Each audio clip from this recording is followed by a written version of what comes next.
All right, let's dive into this chapter that's been on my mind. It's a powerful story about a woman's journey, we're talking healing and spiritual awakening, and that universal search for love. But here's the thing. This is not your typical self-help kind of story. You hit the nail on the head. What really struck me is how incredibly resilient she is. I mean, she takes some serious physical trauma and turns it into this amazing journey of self-discovery and spiritual growth. And it really makes you question this idea that our past has to define us. I know, right? And it's not just like a little bit of trauma either. We're talking meningitis and sepsis at 16, even Waterhouse-Friderichsen syndrome. So we're talking skin grafts, muscle loss, and having to adapt to the limitations that come with that. Then, on top of all that, she has to deal with ITP, a blood disorder, for like 20 years. Imagine the constant hospital visits, always wondering when your platelets would crash next. It's incredible how she refused to let all that break her spirit. She actually used those experiences as fuel. She talks about making a conscious choice to find wholeness, to not let her past dictate her future. And that's where things start to get really fascinating, right? This is where she goes through this whole process of deconstructing her ego and reconstructing her heart. It's like she realized that her mind had been creating all these stories, these beliefs that just weren't aligned with what her heart truly wanted. Yeah, and that's a huge turning point in her story. It's like she started questioning everything she thought she knew, letting go of those limiting beliefs that were holding her back from really connecting with herself. Okay, I get the concept. But how did she actually put that into practice? What did this whole reconstructing her heart thing look like in her everyday life? Well, she describes it as this big shift from living mostly in her head to really being guided by her heart. She started trusting her intuition more, those gut feelings, rather than just logic. And that opened the door to this incredible spiritual awakening, where she realizes that her heart, not just her brain, holds the key to a deeper kind of truth. Wait, hold on. She's saying that her heart, not her brain, is the path to truth. That's a pretty radical idea, isn't it? Yeah, it is, and she completely embraces it. She even talks about how the metaphysical world, the stuff beyond our physical senses, holds more truth than even scientific interpretations. Like, she sees science as one way of understanding things, but not the only way. Wow, that's a bold perspective for sure. And I can already see how this all ties into her journey with love. I mean, we know from the chapter title, Fueling My Passionate Heart, that love is a big part of her story. Absolutely, and it's all woven together with her spiritual awakening. As she connected more deeply with herself, she started to yearn for this deeper, more soulful connection with another person, like a love that goes beyond the physical and is rooted in this spiritual bond. Okay, you've got me hooked. But let's unpack that a little. What exactly does she mean by soulful love? How does that actually show up in a relationship? Yeah. She describes it as a love that's grounded in authenticity, being your true self, and in vulnerability, being open even when it feels scary. It's about celebrating the good and the kind in each other, recognizing each person's unique energy, and letting passion flow freely. It's a love that's not bound by limitations, something timeless and expansive. This is fascinating stuff. Yeah. But from what you've said, it sounds like actually finding this kind of love wasn't exactly a walk in the park, especially when it came to her marriage. Yeah, that's right. She talks about feeling this imbalance in her relationship, like it lacked the vulnerability and intimacy that she craved. She even felt like her partner's energy was kind of draining, almost like he absorbed her light instead of reflecting it back.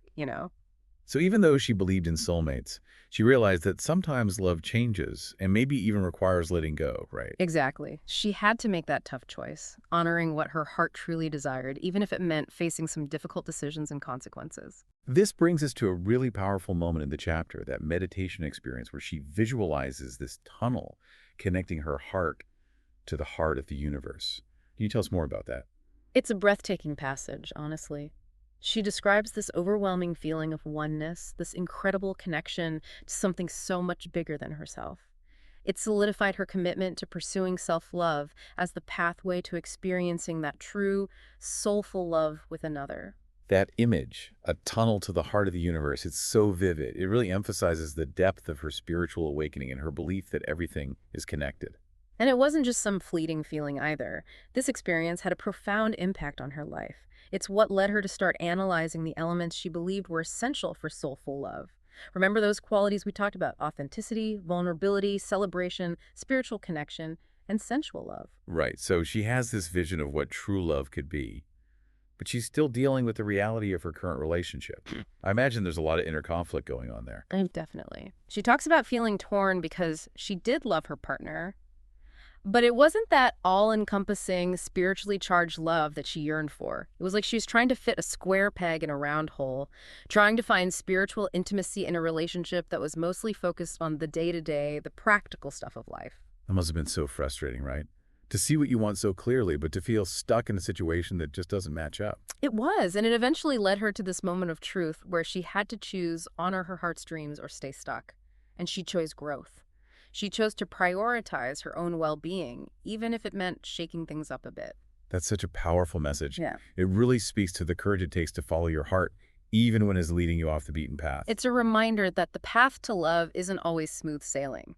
It takes intention, faith, and a willingness to be flexible. I love that intention, faith, and flexibility. It's like a mantra for anyone who's looking for a deeper connection, both with themselves and with others. It is, and it highlights how important it is to be open to the unexpected. Life throws curveballs. Sometimes the path to love isn't linear. It can be messy and unpredictable.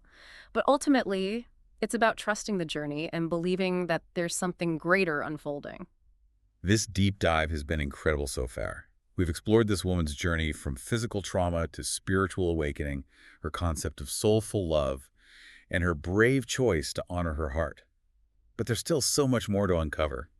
So stick with us as we dive even deeper into her quest for love and the profound insights she uncovered along the way. It's fascinating how she uses her scientific background, like she was a biology and chemistry major, to really break down love. Okay, now you've got me really intrigued. So she's not just talking about love in this vague spiritual way. She's actually trying to define it, like get to the nuts and bolts of what makes it tick. Yeah, exactly. And she starts with this idea that authenticity and vulnerability are absolutely essential for real love. Like, she wanted to be completely herself, no masks, no holding back, and she wanted that same level of openness from her partner. That makes total sense, right? It's hard to picture a truly deep connection without honesty and vulnerability. It's like, how can you build a strong foundation if you're starting with secrets and half-truths? Exactly. And she also talks about the importance of celebrating goodness and kindness, like surrounding yourself with positivity, with people who lift you up. She felt like that was so crucial for a healthy, loving relationship. So it's not just about being real with each other. It's also about creating this positive, supportive environment where that love can actually grow. That's it. And then she dives into this whole concept of integrating each person's energetic essence. This is where her science background really comes into play. She starts talking about Kundalini energy, this powerful force that she believes we all have inside us. And she felt like it could be shared between partners, creating an even deeper connection and intensifying intimacy. Okay, hold on. A little help here. What exactly is Kundalini energy? And how does it relate to love? Kundalini energy is often described as this dormant energy that's coiled at the base of the spine. And when it's awakened, it's believed to rise up through the body, leading to these powerful spiritual experiences and a heightened sense of awareness. The author felt like this energy could be exchanged between lovers, creating this really powerful bond. Wow, so we're talking about a whole other level of connection here. Yeah. It goes way beyond just the emotional and physical. Exactly. She's bringing this spiritual, energetic dimension into her understanding of love. But it sounds like not everyone was on board with your ideas. She mentions facing some resistance, especially from her partner. Yeah, that's true. She talks about how her desire for this deeper, more spiritual connection was sometimes met with skepticism and even ridicule. People told her she was being unrealistic, that she was living in a fantasy world. That's got to be tough. To have your deepest desires dismissed like that, I can only imagine how painful that must have been. It was a painful experience for her, but it also made her even more determined to find a love that truly honored all of who she was. Like, she refused to settle for a relationship that stifled her spiritual growth or made her feel ashamed of wanting something more. So she has this vision of soulful love, but she's also hitting some roadblocks, both internal and external. How did she navigate all of that? What did she do next? Well, she realized that she needed to focus on self-love.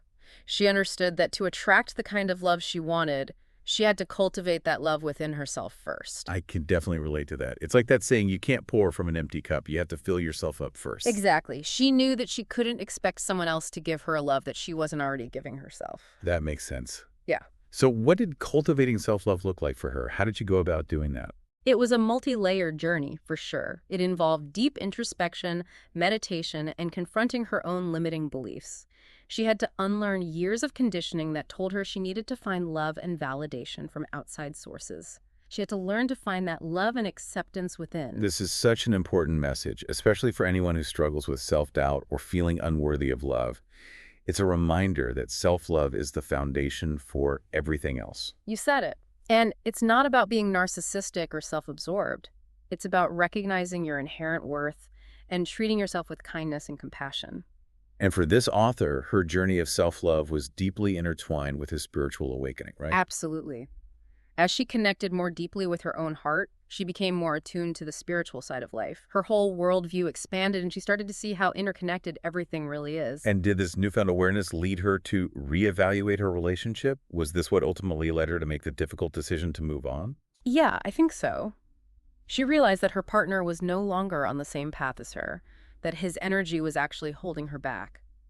And it was a painful realization, especially because they had built a life together, they had a family, but she knew that staying would be betraying herself, betraying her own truth. I can only imagine how difficult that decision must have been. Leaving a marriage is never easy, especially when there's a shared history and children involved. It was a really complex situation, and she doesn't shy away from that. She acknowledges the pain of separation, but she also emphasizes the importance of choosing growth and authenticity, even when it's hard. It's a powerful reminder that sometimes love requires letting go in order to create space for something new, something that's more aligned with who we truly are. Absolutely. And it speaks to her courage and her belief in the power of love. Ending her marriage was painful, but she knew it was a necessary step towards finding a love that truly nourished her soul. Her story is incredibly inspiring. It reminds us that even when life throws us curveballs, we always have the power to choose love, to choose growth, to choose ourselves. And it highlights the importance of trusting our intuition, that inner voice that guides us.